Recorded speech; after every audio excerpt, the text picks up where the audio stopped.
Picture this. You turn off the highway, pass a giant stone monument sign for a master-planned community, roll down a freshly poured boulevard, and suddenly you are surrounded by rows of gorgeous, brand-new houses. Fresh sod, clean sidewalks, perfect brickwork, model home landscaping, and yet somehow the whole place feels unfinished.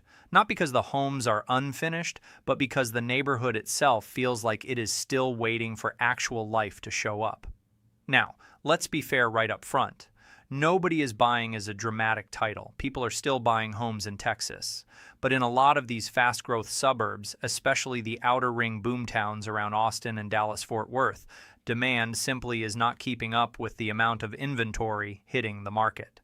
And that is creating a very different vibe than the one builders were selling just a couple of years ago. Across Texas, active listings are up, homes are taking longer to move, and price cuts are no longer rare.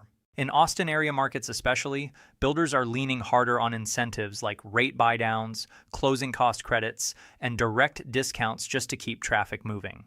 So today, we are counting down 10 Texas towns where that imbalance is the easiest to see. These are the places where the new construction dream ran ahead of the buyer pool, where inventory stacked up faster than closings, and where streets full of new homes are still waiting for enough families to make them feel alive. Some of these markets are slowing because prices got ahead of incomes. Some are dealing with brutal commute math. Some simply have too many similar homes competing at the same time. But all of them tell the same bigger story. In real estate, growth is not enough. It has to be sustainable growth. Let's hit the road. Number 10, Melissa. Melissa still has the polished, family-friendly image builders love to market. Newer homes, newer schools, a clean suburban look, and that promise of get in before everyone else discovers it. But the latest numbers show this town is no longer moving with easy boomtown momentum. As of April 2026, Melissa had 423 active listings, a median listing price of about $489,900, and a year-over-year price decline of 5.79%. Even more telling, median days on market rose 14.71% year over year. That is not a collapse, but it is a very clear sign that homes are not being absorbed at the pace a lot of sellers and builders expected, and that is the real issue here. Melissa is not failing because it is undesirable. It is struggling because too much product showed up at the same time. When buyers have hundreds of options in a town this size, the market starts rewarding patience. Buyers can compare lot premiums, finishes, incentives, tax burdens, and commute trade-offs with almost no pressure to rush. That is great if you are shopping. It is not so great if you bought recently at a higher price and expected the next wave of demand to instantly lift your value. In a place like Melissa, the neighborhood can still look beautiful while the market underneath it quietly cools off. Number 9. Hutto. Hutto is one of the clearest examples of how a market can look busy on paper while still feeling sluggish on the ground. Realtor.com's April 2026 snapshot shows 859 active listings, a median listing price around $359,450, and a year-over-year price decline of 7.63%, while median days on market climbed 31.71%. Redfin paints an even more uncomfortable picture for market speed. Homes were taking roughly 125 days to sell on average, and median sale price per square foot was down 12.6% year over year. That is what makes Hutto feel vulnerable right now. It is one of those places where the expansion made sense during the frenzy years. Buyers wanted more space, more house, and lower prices than Central Austin. But when mortgage rates stayed elevated and affordability tightened, a lot of that outer ring demand thinned out. So now you have plenty of homes, plenty of competition, and more buyers acting like negotiators than bidders. That is a huge shift in psychology. A seller who expected urgency is now facing caution. A builder who expected quick absorptions is now having to sweeten the deal. And the result is that some of those gleaming new streets feel more staged than settled. Number 8. Forney. Forney is not crashing, but it absolutely deserves a spot on this list because it captures a different kind of weakness: inventory congestion.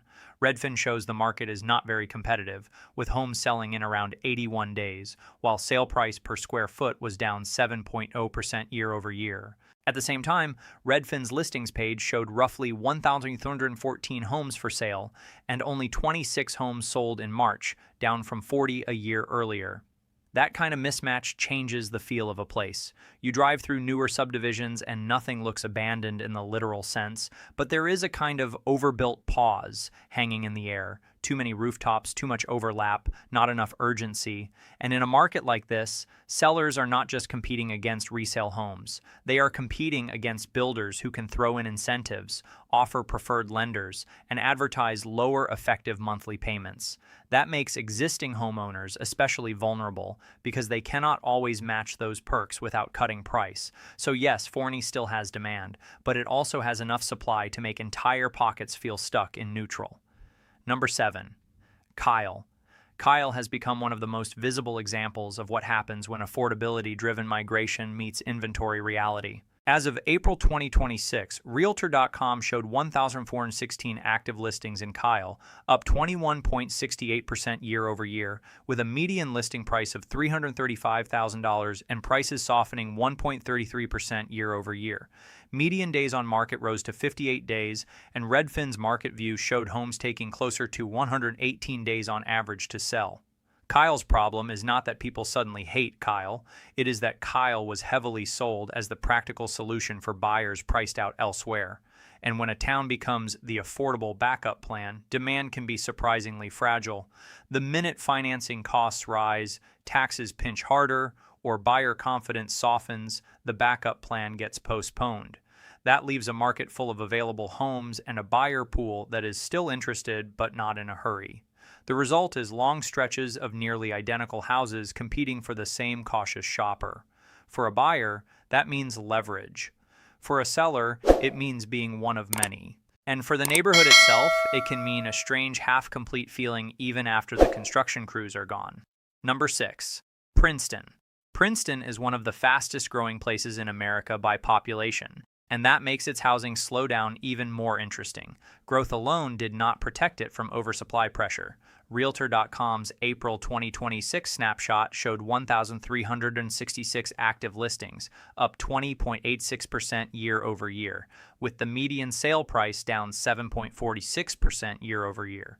Redfin also showed a median sale price around $324,000, down 6.8% year over year, with homes selling in roughly 75 to 80 days and often going for about 4% below list price.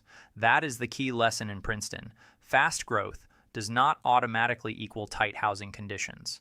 If the building machine outruns the actual buyer pipeline, you end up with a market that is expanding and softening at the same time, and that creates a very odd visual: new roads, new rooftops, new neighborhood signage. But too many listings still sitting there. Princeton is exactly the kind of place where the dream was scale, build big, grow fast, and let momentum do the rest. In 2026, momentum is not enough. Buyers are choosy, incentives matter, and price sensitivity is back in a big way. Number 5, Leander. Leander was one of the most talked about Austin area growth stories during the relocation boom, but that shine has clearly dulled. The latest public Redfin snapshot surfaced and search shows Leander's median sale price around $414,000, down about 8.0% year over year, with over 1,200 homes for sale and more than 160 new listings recently active. Even separate Redfin market data snapshots show the same theme: prices below last year and a noticeably slower market than buyers got used to during the frenzy. Leander also matters because it sits inside the bigger Austin incentive story. In 2026, Austin area builders have been openly using lower fixed rates, temporary buydowns, closing cost credits, and even design center incentives to move inventory, and Leander is one of the suburbs specifically cited in that conversation. That tells you all you need to know about the shift. This is no longer a market where builders assume buyers will show up and compete on their schedule. They are now working to manufacture affordability. And once a market gets to that point, even beautiful new communities can start to feel like they are waiting for a second wave that is arriving slower than promised. The Mangan team. Number 4, Anna. Anna is another North Texas town where the numbers have cooled enough to change the mood. Redfin's latest market snapshot shows a median sale price around $333,000, down 12.9% year over year, with homes selling in roughly 100 days and average homes going pending around 101 days. That is a major slowdown from the kind of market psychology people associate with high-growth Collin County fringe towns, and this is what makes Anna so revealing. When prices are dropping by nearly 13% and homes are still taking that long to move, the issue is not just buyers being picky. It means the market has lost a lot of the urgency that once justified aggressive builder expansion. In towns like Anna, many neighborhoods were built on the assumption that the migration machine would stay hot, financing would normalize quickly, and suburban demand would keep stretching north. Instead, affordability pushed back. Commute fatigue pushed back. Inventory piled up. And now some of those newer communities feel less like booming neighborhoods and more like waiting rooms for future demand. Number 3. Liberty Hill. If you want to understand the collision between aspiration and affordability, Liberty Hill is one of the best case studies in Texas right now. Redfin shows a median sale price around $336,000, down 12.3% year over year, with homes taking about 131 days to sell. Realtor.com's April 2026 market page also showed a median sold price of $466,929, down 5.77% year over year, while median days on market rose to 70 days, up 29.63%. Depending on the data set, the exact number moves a bit, but the direction is the same: weaker pricing and longer selling times. Liberty Hill is the kind of place that looked unbeatable in the boom era. Big houses, hill country appeal, newer communities, a sense of luxury before the rest of the market catches up. But outer ring premium pricing only works when enough households can absorb the commute, the payment, and the lifestyle trade-off all at once. In 2026, that math looks much harsher, so what you get is a surreal drive through stunning communities that feel quieter than they should. Not because the product is ugly, quite the opposite. The homes look great. The problem is that the buyer pool needed to support all that ambition simply is not deep enough. Number 2, Jarrell. Jarrell may be one of the most uncomfortable markets to drive through because the mismatch between scale and demand is so visible.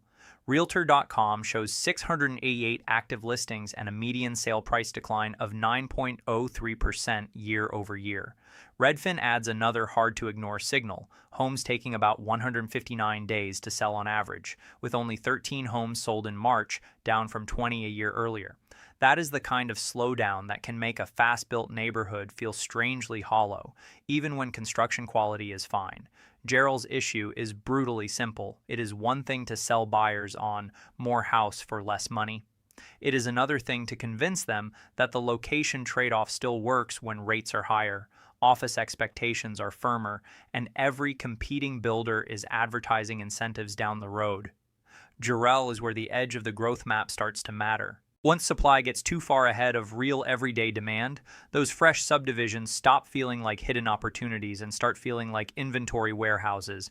That is why Jarrell ranks this high. It captures the exact moment when expansion outruns absorption. Number 1, Celina. Celina takes the top spot because the scale of the inventory story here is just hard to ignore. Realtor.com showed 2,051 active listings in April 2026, up 3.46% year over year and a stunning 105.5% over 3 years, while the median sold price was down 4.70% year over year.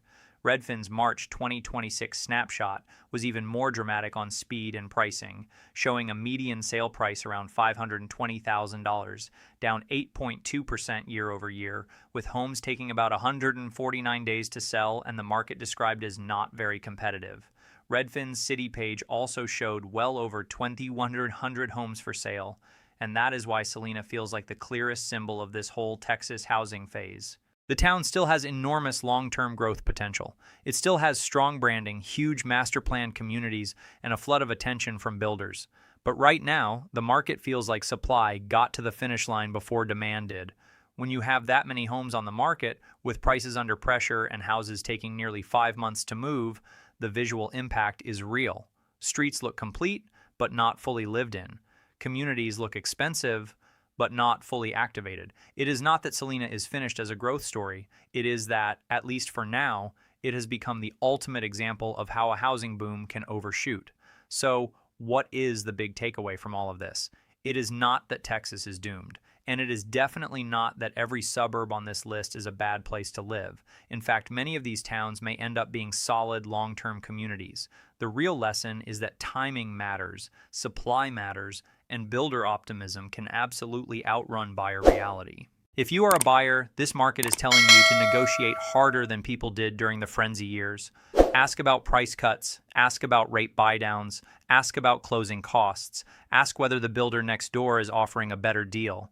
In the Austin area especially, those incentives are very real in 2026. If you are a seller, the lesson is just as important. You cannot price your home like it is still 2022 and expect the market to do the rest. Buyers have options now, and they know it. And if you are an investor, this countdown is the reminder you need to stop falling in love with brochures and start studying absorption, taxes, job centers, commute patterns, and competing new home supply.